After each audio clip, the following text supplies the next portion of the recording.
45 టీఎంసీలు మొదటి విడత, 45 టీఎంసీలు మలి విడత అనుమతులు రావాల్సిందే. లేకపోతే జూరాల నుంచి 70 టీఎంసీలు మేము తరలిస్తాం.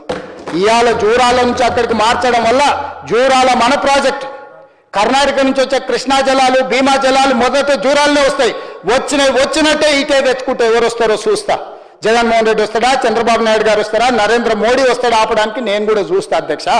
ఇవాళ శ్రీశైలంకు తరలించినందుకే అంతర్రాష్ట్ర ప్రాజెక్ట్ అవడం వల్ల ఈరోజు వాళ్ళు అభ్యంతరం పెట్టడం వల్ల జూరాలలో మనం పనులు చేసుకోలేని పరిస్థితి వచ్చింది అధ్యక్ష.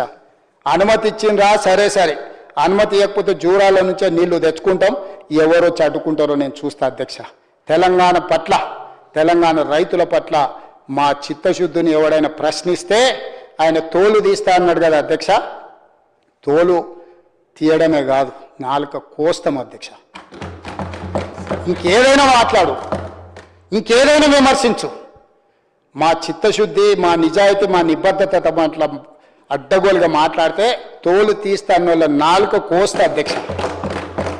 ఈ పదాలు అన్పార్లమెంటరీ అయితే మీరు రికార్డుల నుంచి తొలగిస్తుండొచ్చు, కానీ ప్రజల మధ్యలో శాశ్వతంగా రిజిస్టర్ చేయడానికి నేను అధికారికంగా ఈ మాట మాట్లాడుతున్నా అధ్యక్ష.